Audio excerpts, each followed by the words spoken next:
recipe ngayon dito dahil nagugutom ako at magluluto ako ng sarili kong pagkain. Meron tayong onion spring, meron tayong sili, at meron akong kamatis here. Gagawa tayo ng chicharon, dudurugin natin. Konting durog lang ito, hindi na kailangan durog na durog kasi parang lalabas siyang sisig. Parang ganun, pero basta ganito, dudurugin lang natin, kakash lang natin ng ganyan. Konting durog lang, kahit paano may konting buo-buo. Yan, tapos ihalo lang natin. Yan, crush lang natin ng ganito.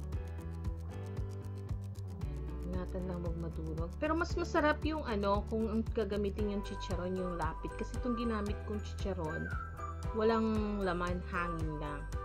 Kasi pag may laman, bawal na talaga sa akin yan. Hindi ko na makakain yun. Ito nga, bawal na eh. Pero, cheat tayo. Gutom na ako. Kailangan ko lang kumain. Ganyan.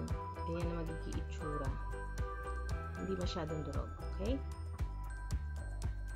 Tapos ihahalo natin at meron akong 1/4 cup na soy sauce here. Halo lang natin. Pag medyo naaalatan kayo, haluan nyo lang ng konting tubig. Konti lang o kaya maglagay kayo ng asukal. At saka para lang matanggal yung alat. Tapos maglalagay tayo ng paminta. Durugin natin. Huwag na kayo maglagay ng asin, maalat na yung toyo. Okay. Tapos, ang gagawin natin dito ay halu-haluin natin.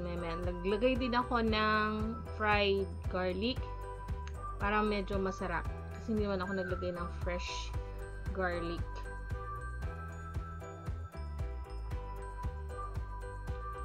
Okay.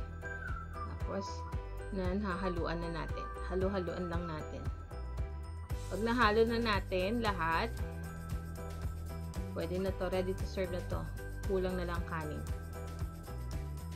Pwede nang kainin.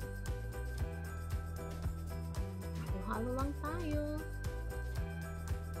Sarap yan. Pag kulang yung anghang, dagdagan nyo na lang. Sa akin, okay na to.